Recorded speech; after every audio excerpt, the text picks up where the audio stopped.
Hello, this is the third in a series of videos on the concept of benefit or maslaha in the thought of the Damascene jurist Ibn Taymiyya. The topic of this video is the Caliphate and the law.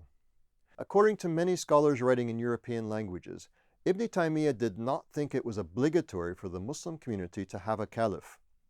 He lived in the 14th century, and when the caliph no longer had power, so he simply ignored the institution of the caliphate.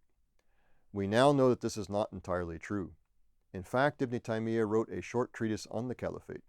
This treatise also addresses how to live in an imperfect world. In this treatise, Ibn Taymiyya distinguishes between the caliphate or khilafah on the one hand and kingship or mulk on the other. The caliphate is the righteous rule of prophecy. Kingship is debased temporal power. For Ibn Taymiyya, the ideal caliphate of prophecy corresponds to the first four Sunni caliphs, Abu Bakr, Umar, Uthman, and Ali. After that, rule of the Islamic community degenerated into kingship. Despite this, Ibn Taymiyya maintains that the ideal caliphate of prophecy is always obligatory.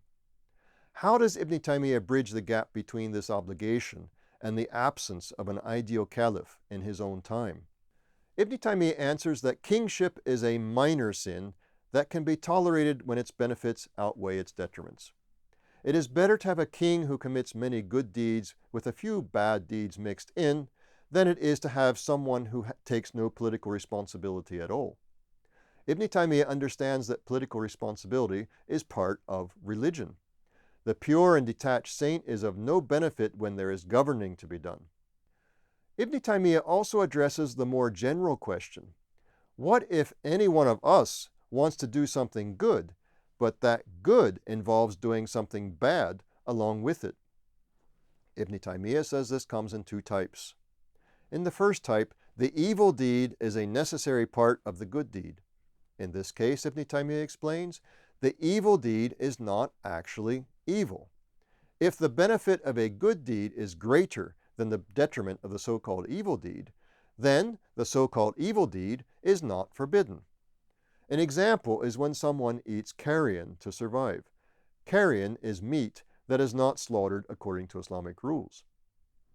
What about the second type? Ibn Taymiyya says this is when a good deed could be committed without an evil deed, but only with great difficulty. Sometimes people cannot bring themselves to commit a good deed without also doing something prohibited to ease the way. Yet the profit of the good deed is greater than the sinfulness of the bad deed. Ibn Taymiyya says that this happens often. He gives some examples that relate to people of power.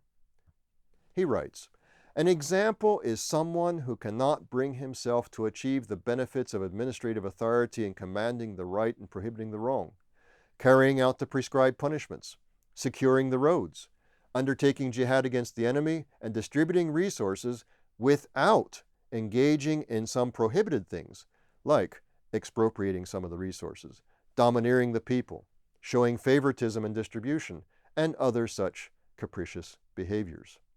Ibn Taymiyya sees that public officials sometimes show favoritism and expropriate funds, and he thinks such behavior must be tolerated to get the job of ruling done. Well, what about a king who converts to Islam but still drinks wine? Ibn Taymiyya says that such a king should not be prohibited from drinking if prohibiting him would cause him to apostatize. It is better for the king to drink and stay Muslim so that he can support Muslim interests. Nevertheless, Ibn Taymiyya observes, there will also be times when prohibitions must be made plain to achieve other ends. It all depends on the circumstances. Ibn Taymiyya says that this is the way of the Prophet. The Prophet Muhammad varied his words and his actions according to what was best in the circumstances. Does this mean that Ibn Taymiyya thinks God's laws are expendable if they do not bring benefit? No. Ibn Taymiyya would still say that the greatest benefit for everyone is found in observing God's obligations and prohibitions. In fact, in his view, the law includes and embraces all true benefits. But Ibn Taymiyya is also exploring what to do when human sin and failure make keeping the law difficult or impossible. The Muslim community is obligated to have a caliph. Muslims are prohibited from eating carrion and drinking wine. Yet, it is not always possible to keep the law to perfection. Ibn Taymiyya then calls for making the best of an imperfect world by judging acts according to their benefit to the overall cause of religion. The next video will examine Ibn Taymiyya's views on violence and benefit. Please do join me for that discussion.